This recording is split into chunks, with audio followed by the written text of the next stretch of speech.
Alright guys, how are we doing today? Steve Minglico, Final Web Design. Today I want to do a tech review on the Ledger Nano X. This is a new Bitcoin crypto wallet that I'm going to be trying.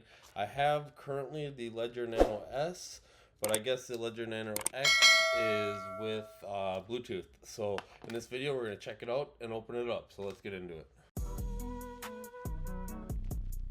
Final Web Design, this is Steve.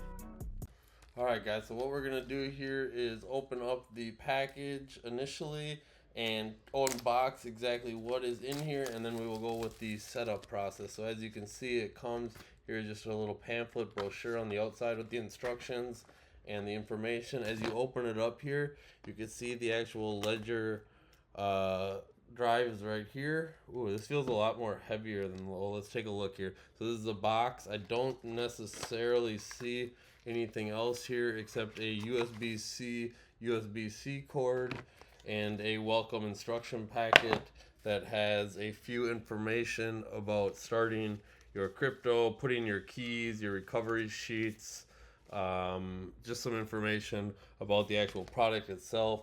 Then as you can see here, this is the actual Ledger Nano X drive. So we're going to try to power it up here. I guess essentially what we need to do first is plug it in with the USB-C. And so let's go ahead and do that. So what we're going to do here is now plug in the USB-C to USB-C. I think it only essentially needs power.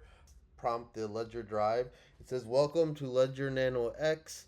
Press right button to continue."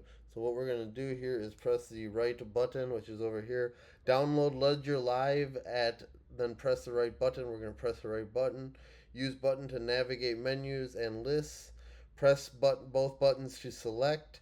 Hold both buttons at any time to go to the control center and power off and more. So you can hold both buttons to navigate it, and you can power it off with both buttons. So let's go start Ledger Live for help. Set up a new device. So let's set up a new device. So what I've done is I've set up all of the key phrases and written them all down on my recovery sheet. And now it says processing, and now it says your device is ready. So essentially at this stage, the device should be ready. We're going to go forward. We're going to go to the dashboard. We're going to start to install our apps, open up our Ledger Live, and guys, that's pretty much it. So this is the Ledger Nano X. I'm going to check out the Bluetooth. I know it's physically plugged in right now, but this does have Bluetooth connectivity. Catch you guys in the next one. If you like this video, like and subscribe. This stuff helps.